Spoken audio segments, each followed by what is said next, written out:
he always said, he's like, I'll never be like you.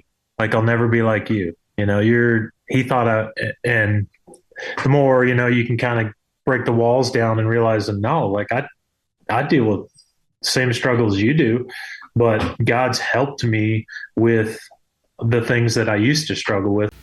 Hello, everyone, and welcome to the show. On behalf of Disciple City, I'm Todd Carlton, and this is the Toddcast.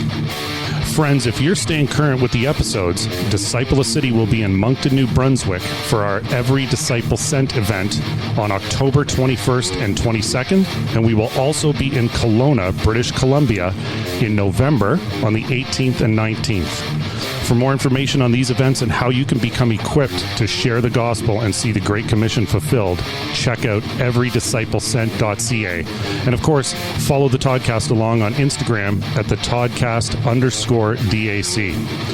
And on with the show. My guest today grew up in Peterborough, Ontario. He played 1,104 games in the National Hockey League, split between the Ottawa Senators and the Nashville Predators.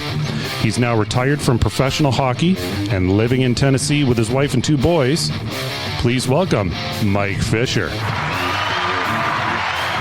Hey, buddy. How are you? How's it going? Good. How are you doing? Doing great. Thank you. Thanks for having me. Oh, man. Thanks for taking some time out to be on the show with us, man. I appreciate it. You got a couple little kids there, man. That's busy times, eh? Yeah, it's fun, though.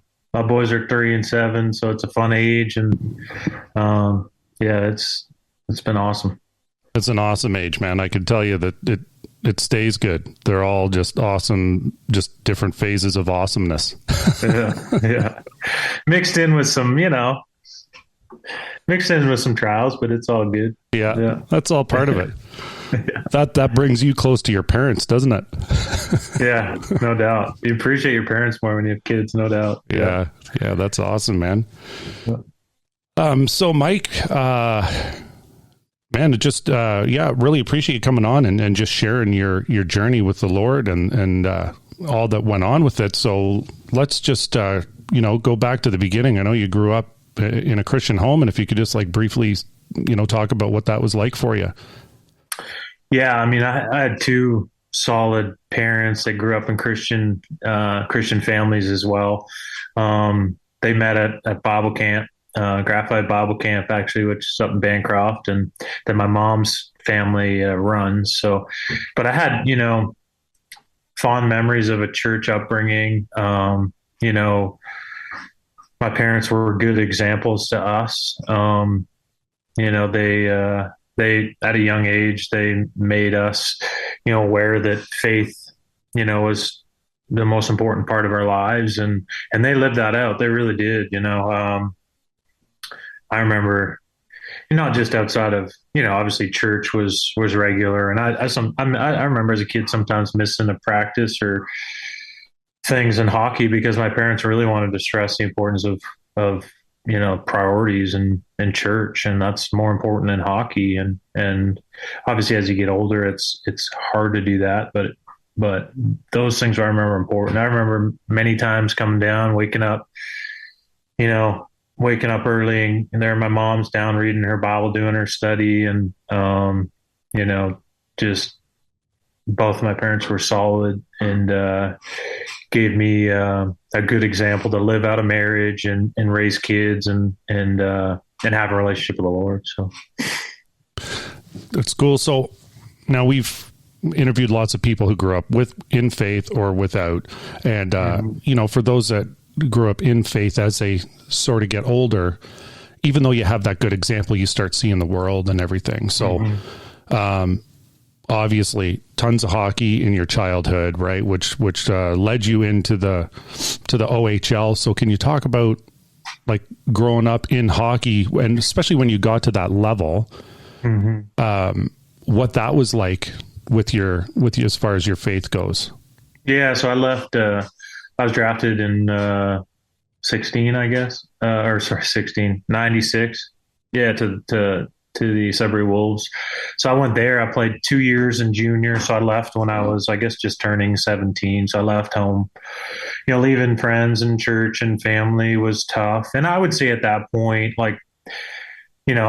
had a relationship with the Lord, but I would say hockey probably in my was a priority.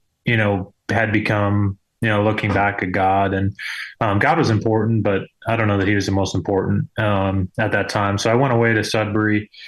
As a young kid, it's tough. You're playing with 17, 18, 19, 20 year olds and trying to fit in and trying to be part of a team, and I struggled being away. I struggled in my faith at 17, 18, just making bad choices. And that was kind of the start of being isolated on my own, young, trying to figure out, still, trying to figure out what that looked like, and what obedience meant and following the Lord. And I just, I made, definitely made some mistakes, and thank goodness a few years down the road, God brought someone in my life to help me. And but that junior age was really tough for sure.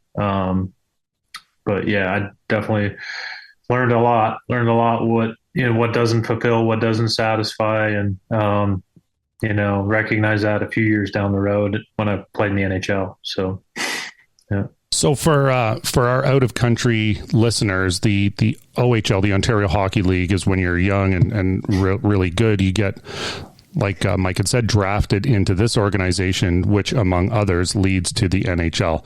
And so we know from previous guests, my buddy Bruce Mackey, episode 9, he's from the Edge of Tomfoolery podcast. He's also involved in Hockey Ministries International. And fun fact, Mike, he was actually recruited by David Fisher, someone you might know.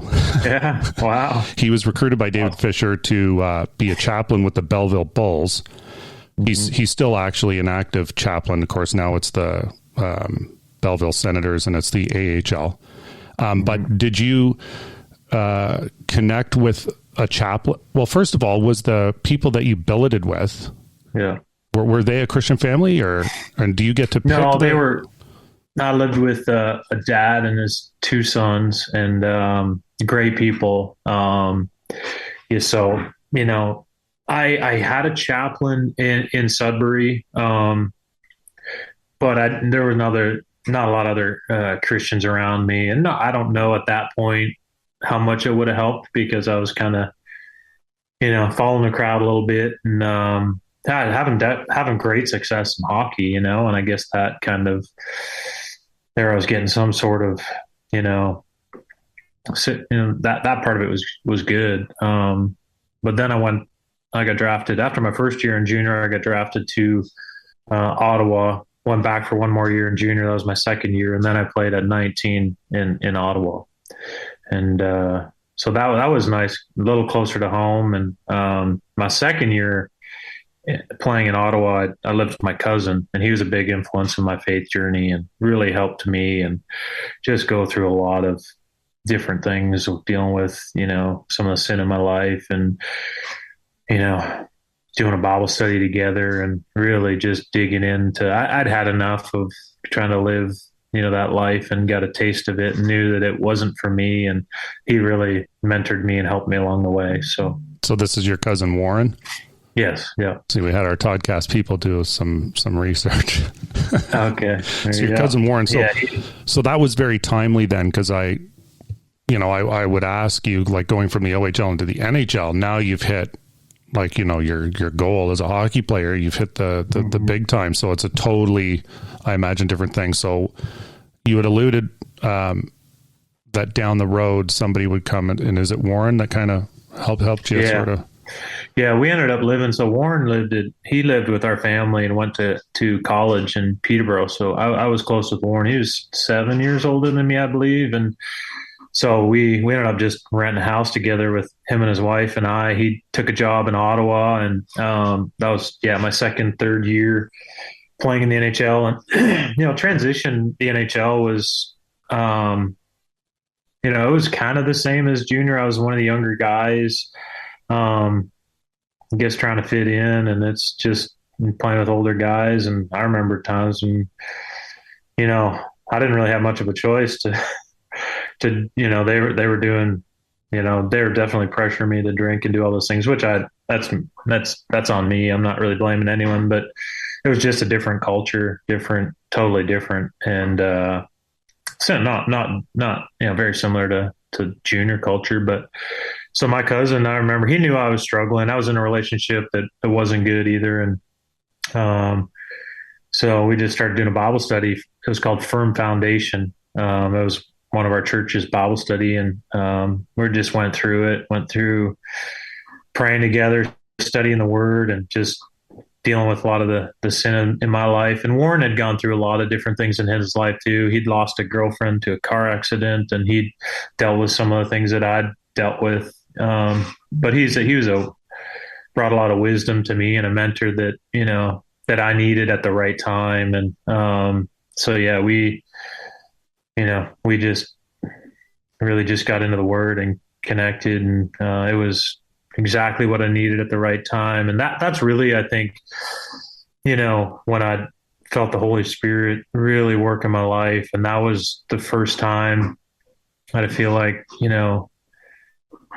I broke out of, and not to say I didn't have a relationship before, but broke out of that, religion, I guess, of just kind of, that's what my family had always done. And I knew the truth and that relationship was the answer, but I'd never really dug in and had to deal with some of those things and the brokenness of sin that definitely humbles you. And so just kind of working through all those things. And then I was baptized. I think I was not long after that.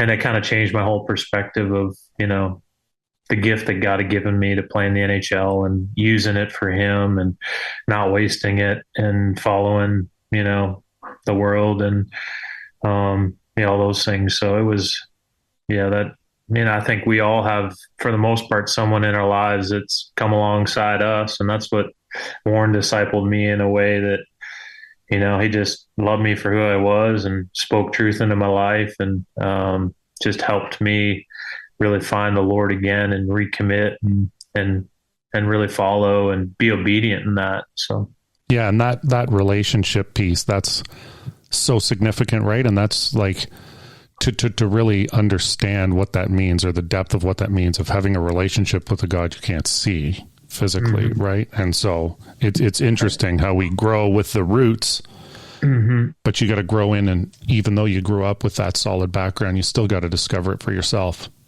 Yeah. And any relationship takes time, in marriage, it's communication and it's just time together. And, if you neglect that, like I had been, I knew the truth. I knew Jesus is the answer, but I hadn't been spending time with him. And that's, you can't have a relationship without spending time, in his word and prayer, and surrounded by people that, are going to encourage you and grow together. And, you just, a relationship isn't going to happen without that time. And, that's what I knew once I started that. It just definitely changed everything.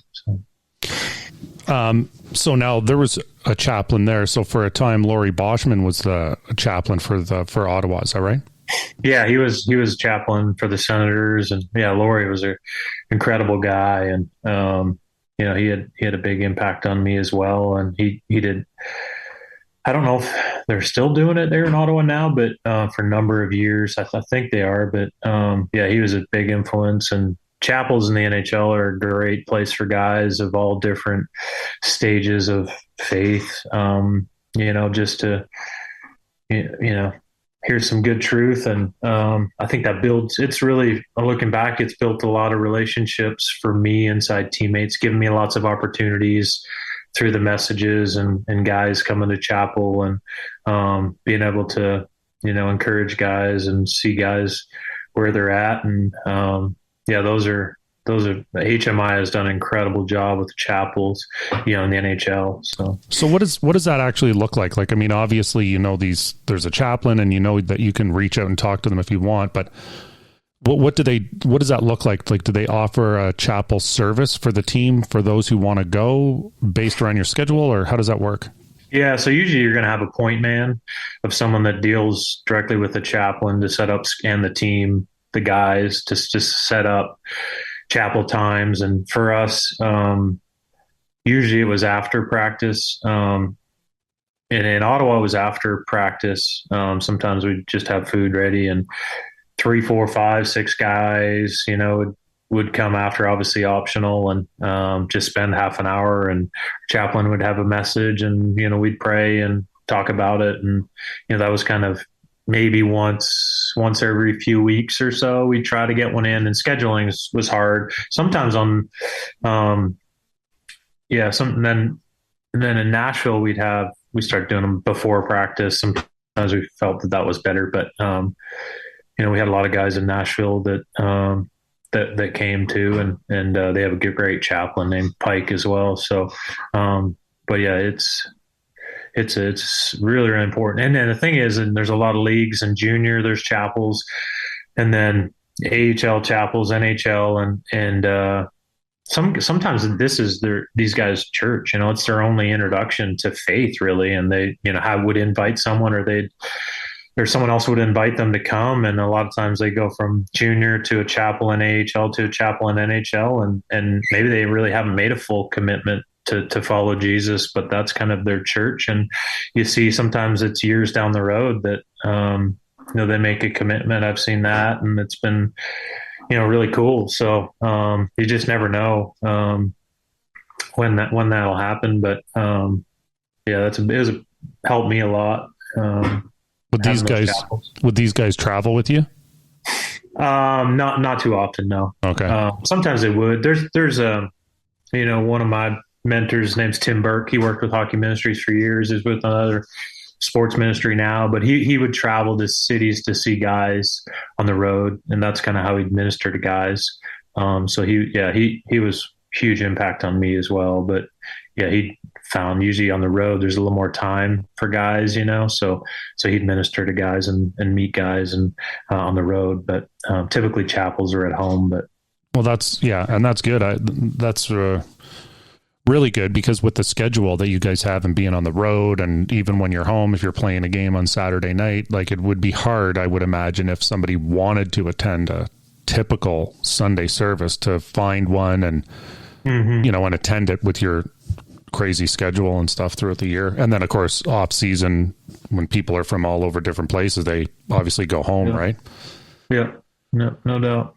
So when you okay, well, first of all, in Ottawa, after you spent time with your cousin and with Laurie and stuff like that, and sort of recommitted and everything, did you have opportunities? Did you have any opportunities that you could share to share with another player, or did any players maybe come and talk to you, or curious, or were you guys just the Christian guys and blah blah blah type thing? Well, yeah, I had definitely opportunities. I think as I got older too, and spent a few more years in the league, you get more confidence, because guys, older guys have a little bit more respect in general.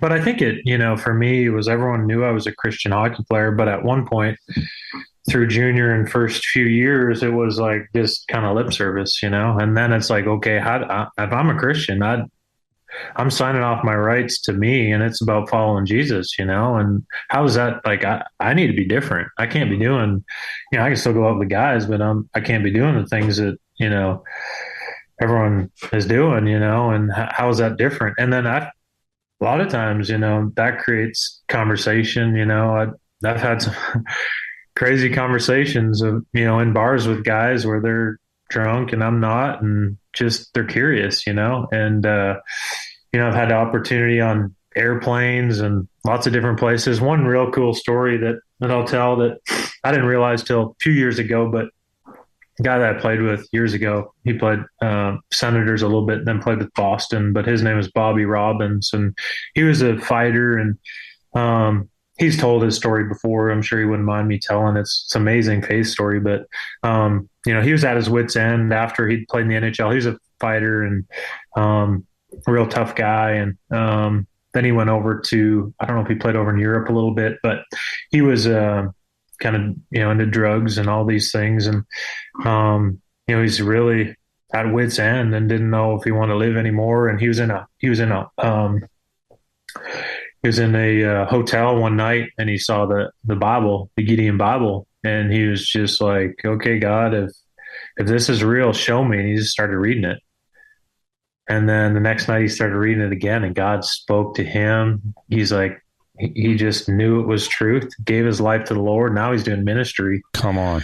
But he told me, I didn't realize this. He told me at an event or a few years ago, he said he remembered me reading the Bible on the plane, which I don't remember. I like to read and stuff, but he told me, he was like, thought I was crazy for reading the Bible, like, what is this? But I guess it somehow made an impact on him, I guess. But, that, he just thought he's going to pick it up and just say, God, if this is real. But isn't that like perfect picture of, a lot of times it's people that influence us, but sometimes it's the word of God, the truth. God will just show it to you if you allow him to.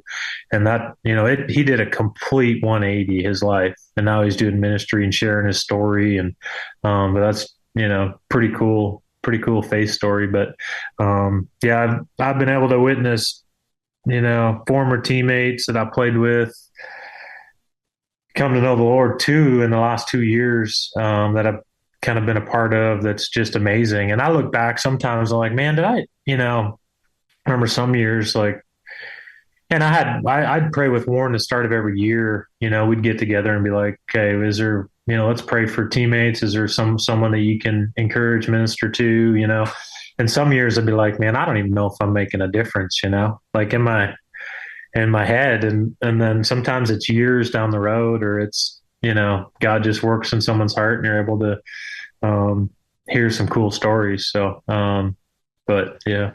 You know what? Well, and it's all in his time, right? Too, as we know, and him softening people's hearts. But it's cool for people to journey with you as you're sort of, it's good to be real, right? And sometimes there's struggles in people's faith journey and things they're navigating. And it's good for people to see that, because it lends to the truth of who Christ is, as opposed to pretending that everything's okay. And so couldn't agree more. That's no doubt. As soon as you can let, because a lot of people are like, well, you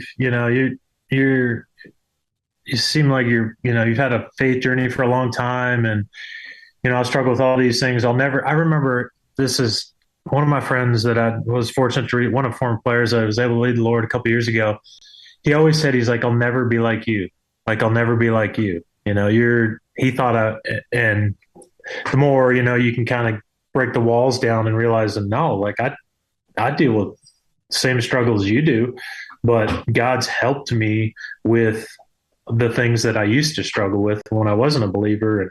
And, but it's like some of these, they think they got to be perfect to go to church, or they got to clean up to do this. And it's really the opposite. God wants us wherever we're at to surrender. And for us, as, encouraging others, just being real and honest with our struggles. And, guys don't want to talk about porn and all these types of things, but those things are real, for Christians and non-Christians. But the more we can talk about things as guys that we struggle with, and that I tell even my boys, like, that I'm like, man, sometimes I'll get upset, and I'm like, I'll apologize sometimes to my boys. And I'm like, man, I need Jesus too, because they need to know that we need the Lord. They need to know that mommy and daddy aren't perfect, and if we can kind of humble ourselves, but sometimes it's hard, but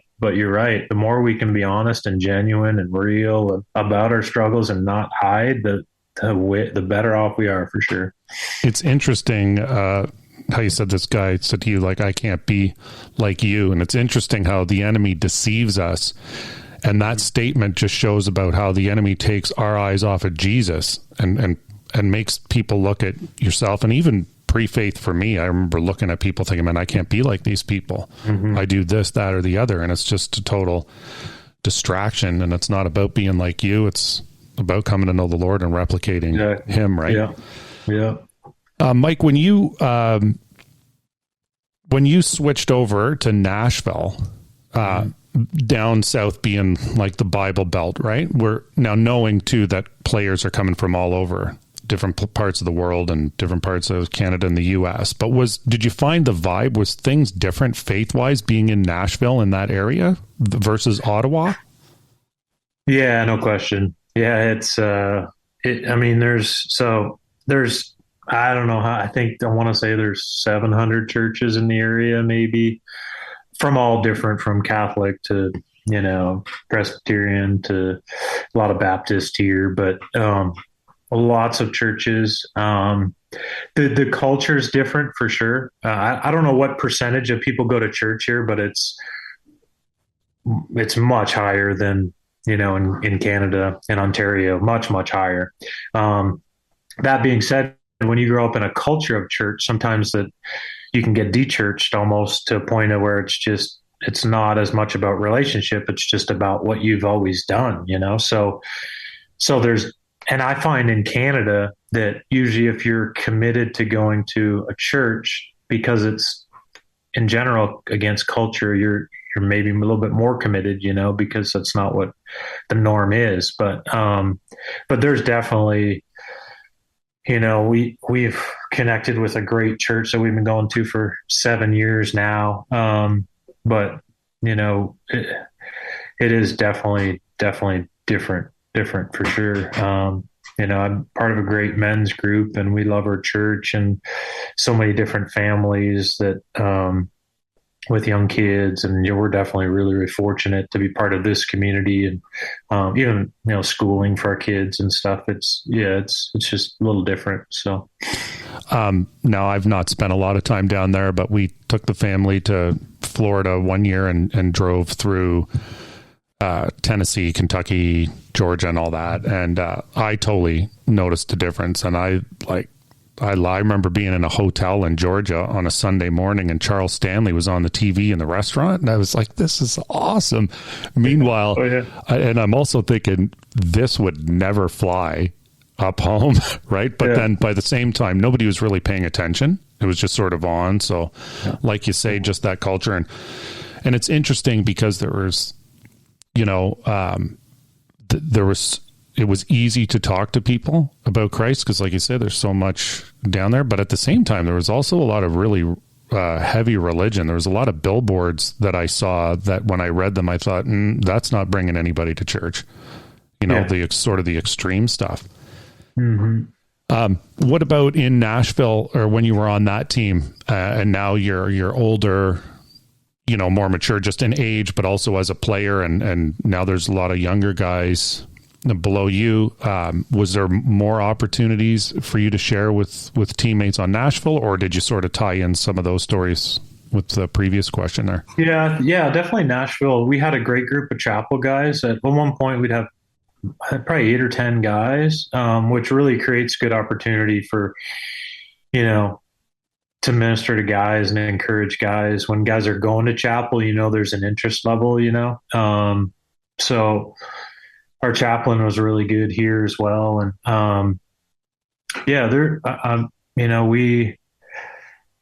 I guess as you get older, you realize even now it's like,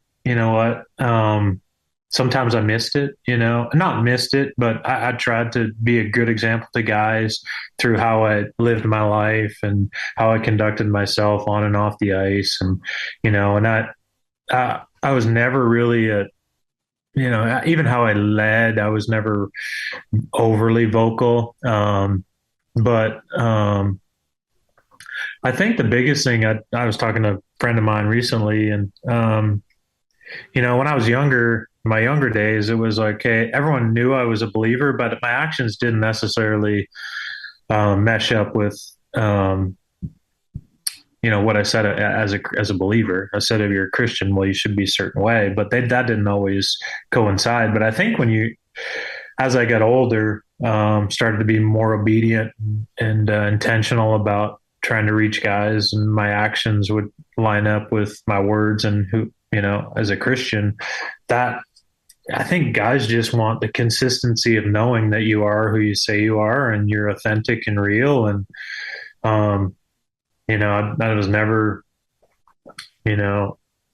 there's a way to love guys for wherever they're at. And there's a lot of unhappiness in the NHL too. You see so many guys, that I played with and making crazy amounts of money, and everyone thought they would be so happy, playing in the NHL, living their dream, beautiful family, and just not happy inside at all. just so discontent. And it's so sad, but there was no faith.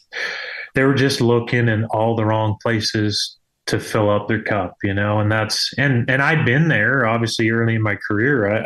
Was looking in the wrong places, and then I obviously found the right place, and so I could kind of minister in that way a little bit, and try to help guys that you knew were struggling, but that takes time. Sometimes it takes a rock bottom experience, which I've witnessed a few years ago. The player that hit rock bottom, and it was like, okay, and I've been sharing with him for a long time, but he just was never ready. He was never ready. And then you hit rock bottom. They're like, okay, God, and they'll give their lives to the Lord. But yeah, Nashville, I loved playing here. I loved the group of guys, and have a really good church family that helps as well. And yeah, it's been good. So sometimes people need to hit that rock bottom for God to get their attention. Hey, yeah, a lot of times, unfortunately, but fortunately sometimes too. It's totally unfortunate. That's what happens. Yeah. And you know what? Part of just as you said that part of the hopes of this podcast is that it reaches people for someone like you to say that of what you've noticed of people there in the NHL, this great career was something that they always wanted, making heaps of money. We see it in the music business too, right? We see it with Chester Bennington from Linkin Park and all these guys, Robin Williams, who would have thought, the actor of all these people that seemingly have all this, but yet there's something missing inside, right? Which just speaks to the void that can be filled with Jesus. Hey. Yeah, no doubt. Yeah. So Mike, you decided that's a lot of games, over 1,100 games. You decided to retire. What are you doing? Obviously, me having 3 kids, I know what it's like. Having 2 little kids is a full-time job all on its own. But what else are you doing? What are you doing these days? So I obviously with my wife's schedule, I've decided not to take anything kind of full time, but because I need to be flexible with boys, running them to school and back, and she's getting ready to head out on tour, so it'll be just me and the boys for a little bit. And so I have an apparel company called N.H.L.er, and I love to hunt and fish. Those are my passions outside of playing hockey and faith, and I love hunting and fishing. And so that I'm part of that company. And we try to use that to encourage people in their faith as well, to get outdoors and enjoy God's creation. And I do a little bit of, I sit on a few boards of some nonprofit organizations. One's PAO, it's Professional Athletes Outreach. So we actually started, we've had 3. So they've done football for over 50 years now. So they have conferences in the off season to encourage guys in their faith, and, marriages and different kind of seminars. They bring in great speakers. There's worship and fellowship, and kind of bringing the faith community together in these sports. So there's Major League Baseball, NFL. We just got hockey off and running, and we've had it for 3 years. And so I'm a board member on that organization. And so that's been unbelievable. This summer at PAO conference, one of the Predators, Ron Johansson, he accepted Christ and at the conference, and I was able to baptize him after. And then another former teammate and his fiance, I baptized them the same night. Yes. And that was probably one of the highlights of my life, no doubt, being a part of that. So that ministry is doing incredible work. And then part of a organization in Haiti called N.H.L.er. So I'm on the board for that. So I kind of, I have a men's group that I'm meeting with buddies, and, I want to stay flexible, that I can just live life with other guys too. And kind of help with the boys and family. And I'll travel a little bit with the boys on my wife's tour this fall and in the spring. And so I'm just busy enough, but I don't want to get too much busier. But I love this kind of stage of life where our boys are at, and trying to be the dad I need to be for them. And but I'm also involved with my church a little bit. We do started a ministry called Versus. We do we do men's events, and try to encourage guys in their faith. And our kind of slogan, our tagline is "Don't go alone." So we try to get guys in different men's groups, and we do content for that to get guys into Bible study groups together. And so we will just bring in speakers. We had Tim Tebow at our last event, and really good worship, and we had a bunch of guys that accepted Christ. And so that's a ministry that we started out of our church, but it's kind of a citywide thing that been cool to be a part of that. So that's kind of things like that that I'm involved with right now. And I don't, everyone always asks me, are you involved in what do you do with the Preds? And I do like some charity events with them, but that's kind of it. So I'm not cut out to be a coach or anything. And I love to play, but outside of that, that's about it. So that's a lot. That's a busy schedule, man. That's a lot of things. That's awesome though. That's really good that you can be involved in so many things and help out in so many different ways. Yeah. A lot of those don't take a ton of, sometimes it's time consuming, but at the other time it's not. I can still set my schedule and, be flexible enough and have margin to do some things, some other things. And, but no, it's been great. So now, speaking of catching deer, so we've had Bud on the show a while back. Can't remember. Bud or Rut? We had Bud. Okay. Rut was booked, so couldn't get Rut Too expensive. Yeah, and we're a nonprofit, ministry, so we couldn't afford Rut. But fortunately, Bud came. Maybe one day we'll get Rut. So, but just speaking of that whole thing, I guess we're getting into the hunting season for you down there. Yeah, well, it's been so. It opened. We had a velvet season last weekend in August in Tennessee. So I hunted that weekend, and then the Kentucky opener. I have a farm in Kentucky was the weekend after, and that's when I have a lot of buddies from Canada come down, the Catching Deers guys, and we hunt. And then I've hunted most weekends. I took the boys for a few weekends. They're at an age now when my oldest, he likes to hunt too. And my youngest, he'd like to shoot something, but he's a little young. He's only 3.5. But wait a minute, your oldest is 7. I thought you said. Yeah, he's 7. Sorry, the oldest is 7. Yeah, so he's hunted for a couple of years now. He shot a few deer, and yeah, so it's different here. So in Ontario or Canada, you got to be. I think I was 14 maybe when you get your license, and here it's if you can pull the trigger, you're good to go. So yeah, Isaiah shot his first deer. He was 5. Wow, dude. But you obviously have to be right there with them, make sure everything's good. You're coaching them. But to me, the younger you can get these kids outdoors, enjoying, being with their dad or I think that's important, and I remember going with my dad, but I could never, I was just kind of with them and I'd watch them. But I think, getting kids, I think it's so much more important now with video games, with the distractions of social media, with all those things. Like outdoors to me is underrated for kids. We got to get them outdoors and earlier. Yeah.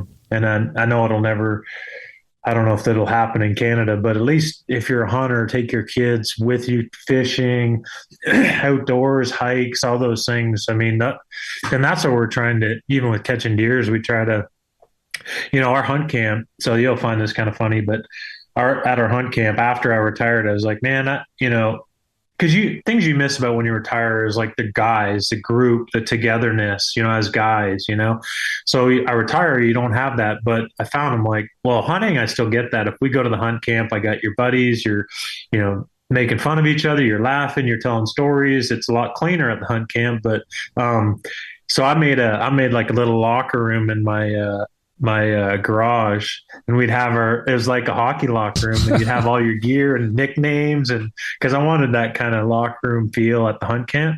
And but that's what it's with catching deers, we want to get guys together, and we do a Bible study every morning at hunt camp, and we'll pray together and kind of be intentional, and why we're there, encourage each other. And my brother Bud, he led he led someone to the Lord in a deer blind. That was probably 6 or 7 years ago.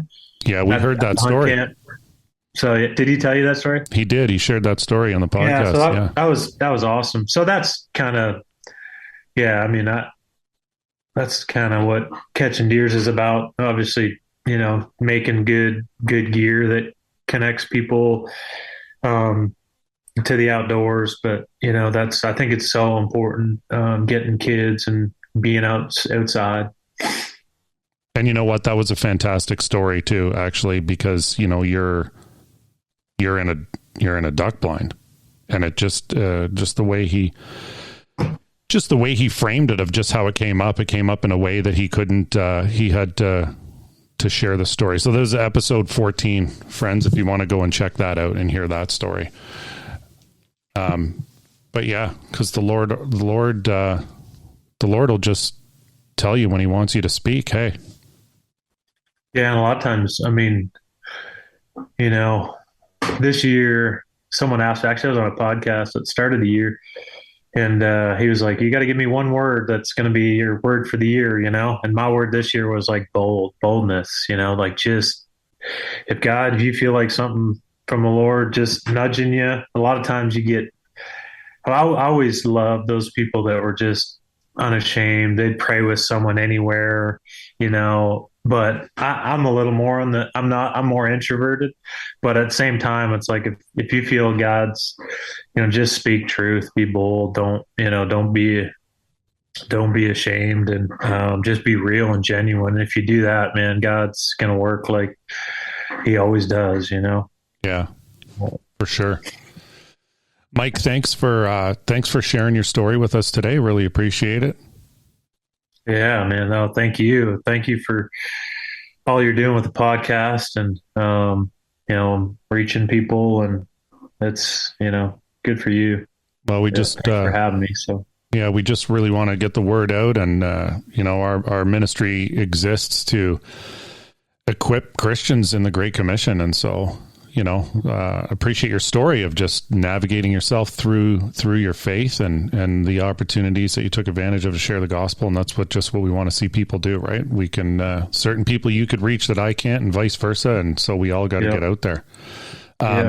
Your locker room that you built for the hunt camp, does it smell like a hockey locker room too? Or? No, actually we have, because hunting's all about scent control, right? You got to watch your scent, especially deer hunting. But so I got this ozonator, it's called. It pushes out ozone, and it's kind of what they use in hospitals to clean. So ozone will cover scent molecules and bacteria and stuff. So I'll flip that on to clean all our stuff, so it smells great in there. A good way. So you miss everything but the smell. That's awesome. Yeah. Yeah. Mike, just one more question for you, bro.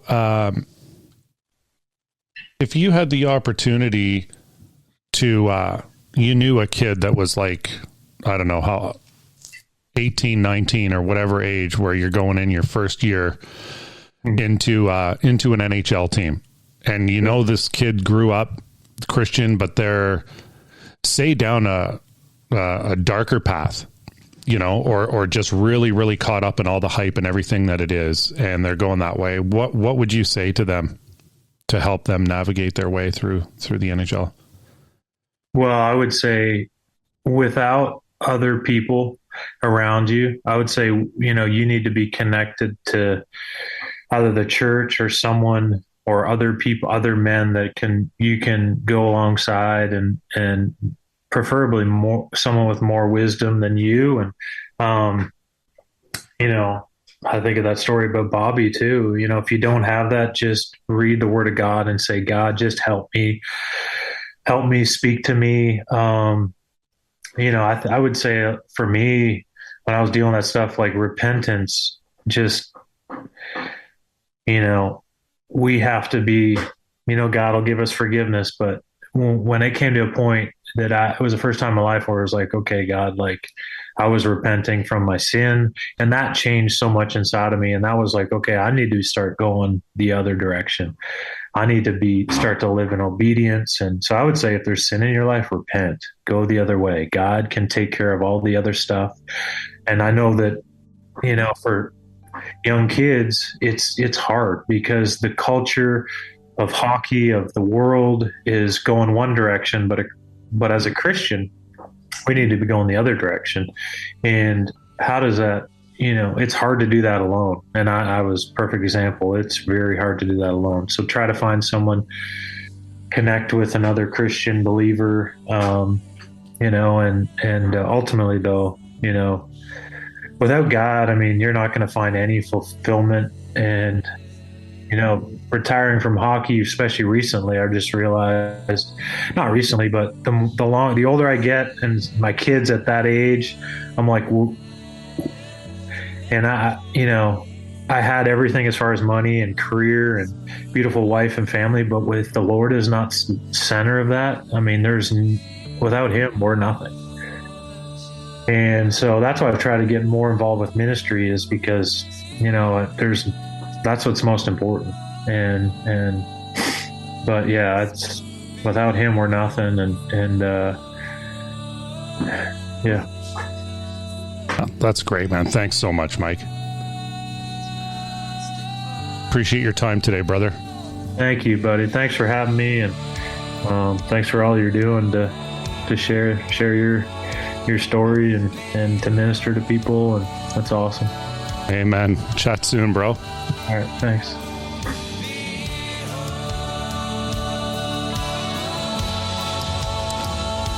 Without God, we're nothing, friends. And he is calling you. And like Mike's buddy, some people need to hit rock bottom before they hear from God. But friends, why wait? He's calling you now.